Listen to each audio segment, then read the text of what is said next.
Sometimes a motorcycle company just does everything right at exactly the right time, and the result is massive profits. Think back to the R6's release from Yamaha in 1998, basically the perfect sport bike, the Honda Grom in 2014, the BMW GS of 1980. Also, I think about bikes like, more recently, the Yamaha T7. Besides the Grom, few motorcycles have taken the world by storm the way that the Royal Enfield Interceptor has as of late. More than just hype, I'm talking about a bike that actually delivered and was able to be mass produced with virtually everything a particular market and a particular motorcycle buyer wanted. For decades, the retro scene was basically dominated by Triumph. Sure, Kawasaki had the W650 and now the W800, arguably an even more true retro motorcycle than anything that Triumph has made, but overpriced, underwhelming. Then we have the Moto Guzzi V7, a bike with more true heritage than the Bonneville with loads of soul, but overpriced again and undersupported. But before the Interceptor, Royal Enfield was, Royal Enfield, the same thing it had been since the dawn of time. Royal Enfield is a motorcycle brand that simply won't go away, much like its motorcycles for decades. Despite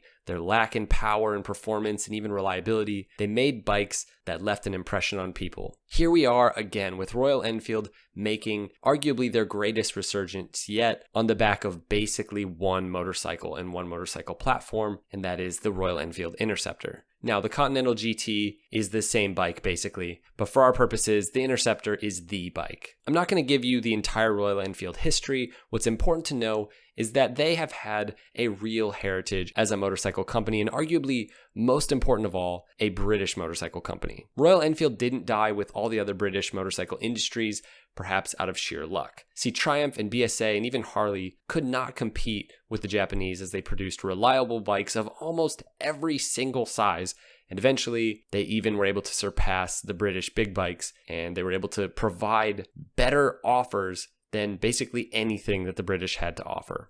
But Royal Enfield had already moved its home base to a place where labor was cheaper, and the market had already proved to be perfect for their rugged, almost industrial little machines, in this case, the Bullet, and they were in India. Over the next half century, Royal Enfield would basically become synonymous with Indian motorcycling, much like Harley-Davidson is here in America. Even as late as 2007, you could buy a Royal Enfield in India, and it was an old British bike. I'm not talking about style. It was the same carbureted single-cylinder engine and platform that they had been selling basically since the 50s. And it even still had a right side foot shifter all the way in 2000s, all the way up until 2007. Though Enfield still held an incredibly loyal following in India, they had simply failed to compete in the world market. They hadn't went to building premium motorcycles like the Italians, and though Royal Enfield and Harley had their similarities, there was simply no market for them in places like the United States. They didn't jump on the retro wave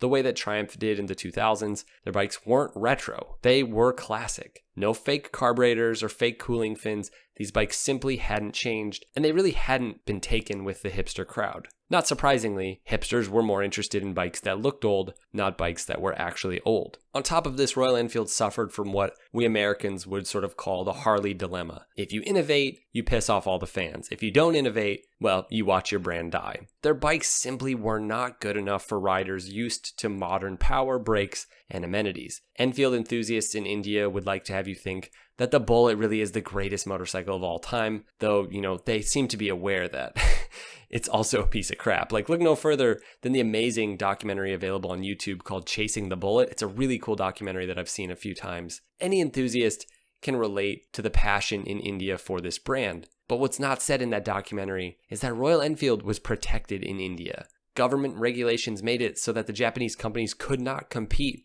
with Royal Enfield in India, even into the 90s, the same way that the States had made it difficult for Japanese bikes to really compete with Harley in the 80s and 90s. By that time, Royal Enfield had left its mark, in part because they were like little tractors. They were sort of tractor motorcycles that did really work well in their environment in India, but mostly because it was all that was available to the public. Royal Enfield was struggling into the 2000s, but the groundwork was being laid for the Interceptor decades before its arrival. With major investments from Eicher Motors, Royal Enfield started doing something that they had not done since the 1960s. They started innovating.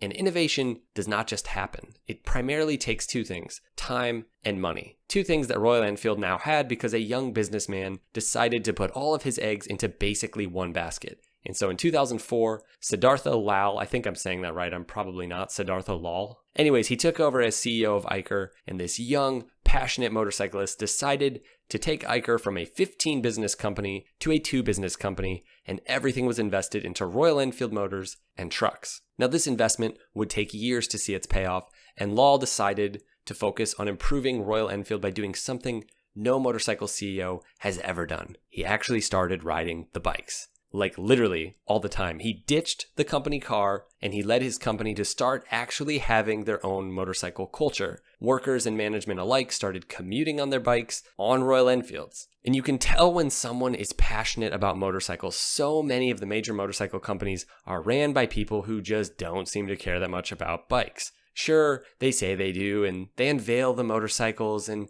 it just feels like they're pandering. Like it's just this pandering marketing exercise where they use all the right buzzwords. But when you hear someone like Lal or the Castiglionis, when they were running MV Agusta, when you hear them talk about motorcycles, you can tell they're just so passionate. They get it, and they get what riders want and what riders need. They understand what a motorcycle should look like and feel like because they themselves are motorcyclists. Lal spent days and days just meeting with and riding with Royal Enfield customers. He absolutely engulfed himself in the community around his own bikes. How many motorcycle company CEOs have done this, I wonder? How many motorcycle company CEOs commute to the office on a motorcycle? I bet most don't.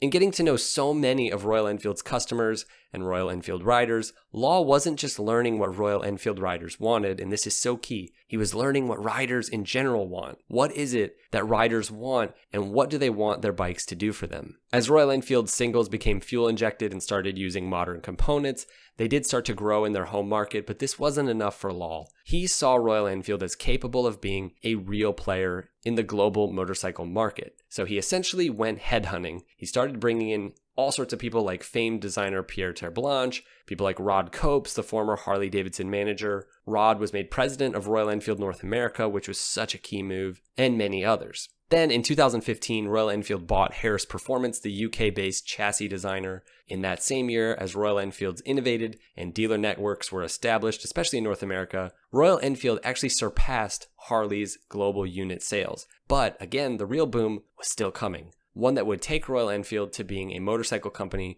selling over 1 million bikes per year, up from 25,000 when Lal took over in 2004. So in just 13 or so years, all of this happened. Royal Enfield decided to take aim at the retro bike market with its first twin in 50 years. The Interceptor and Continental GT, which were unveiled at EICMA in 2017, well, they shocked people. This was Lal's moment, the bike that would take Royal Enfield to the next level, ultimately becoming one of the most popular middleweight motorcycles worldwide. So why is this motorcycle the best, or as the title says, the best-selling retro motorcycle of all time? Now, it's only been around for a few years, so of course Triumph has probably sold more Bonnevilles, but currently it is the best-selling motorcycle in its class.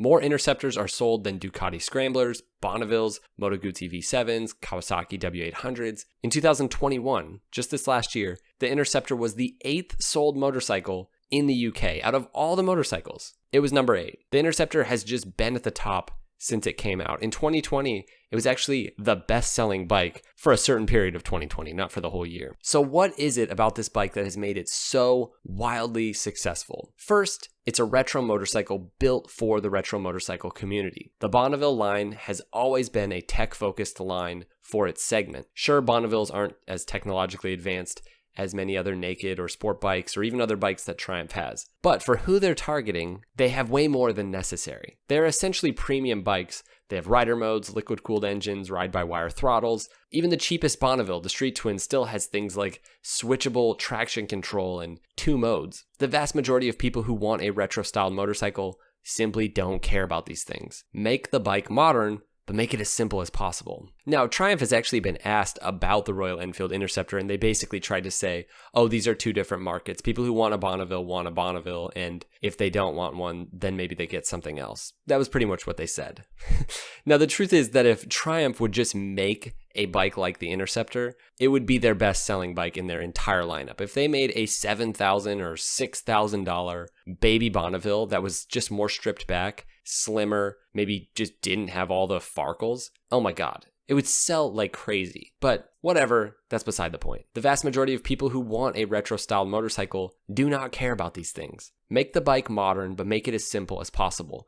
For their new twins, Royal Enfield went with an air-cooled engine that really does look like the original Interceptor of the 60s. Sure, it's underpowered and heavy, even compared to its original counterpart, but who cares? Riders who want a retro bike are rarely focused on performance. It just needs to have enough performance. So 47 horsepower is really a sweet spot for most road riding. The Interceptor is modern in all the best ways, with things like ABS, modern brakes and suspension, but it's managed to retain more character than almost any other bike in this category. It is more characterful and sounds better than almost any of the other bikes. It uses a cable actuated throttle that's much more intuitive and has better feel than Triumph's ride-by-wire, in my opinion. It's not that it's better, it's just better fitting to this style of motorcycle. Choosing to go with an air-cooled engine, which by the way is absolutely fine for a modern bike. I know everybody thinks bikes have to be liquid-cooled, but they just simply don't for this category. Going that route meant that the Interceptor could keep a decent capacity while maintaining a smaller engine and a slimmer profile. If they had made this 650cc engine a liquid-cooled engine, it would have been more bulky, it would have had to have a radiator like 4 times the size of what it has now. Like we see on the current iteration of BSA's new retro bike, that radiator just kills the entire look. No, the Interceptor looks like a proper old motorcycle. Only the true enthusiasts will know it's not a bike from the 60s. You can see through it really well from the side. It has a slimmer, more upright look, again like the British bikes of the 60s, versus, for example, many of Triumph's modern classics, which are thicker and lower and are almost more of like a cruiser stance. I mean, think about how low the Street Twin sits. It's basically a cruiser. Even the W800 looks thicker and shorter. The Interceptor is really the only bike in this segment that holds the correct slim, upright look of a classic British bike, and I can say this because I own a classic British bike. This bike looks a lot like my bike. It has this great rumble when you get on the throttle. In stock form, it sounds arguably better than bikes like the T100 or the Kawasaki W800. It comes with a 3-year warranty, costs literally thousands of dollars less than any of its competitors.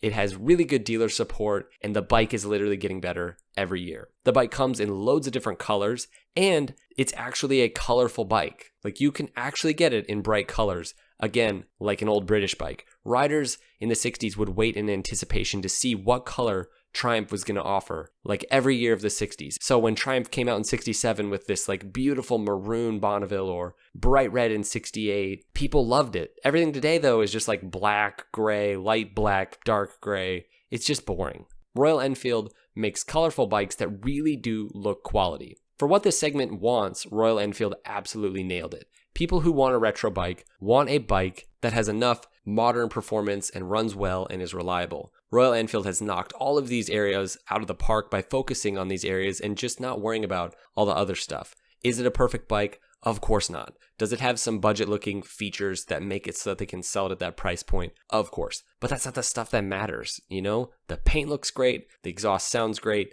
the overall lines are exactly what people want, and it looks like a cool old bike. It's a great bike. So if the Royal Enfield Interceptor is the best-selling retro motorcycle, does that mean it's the best? Yeah, probably.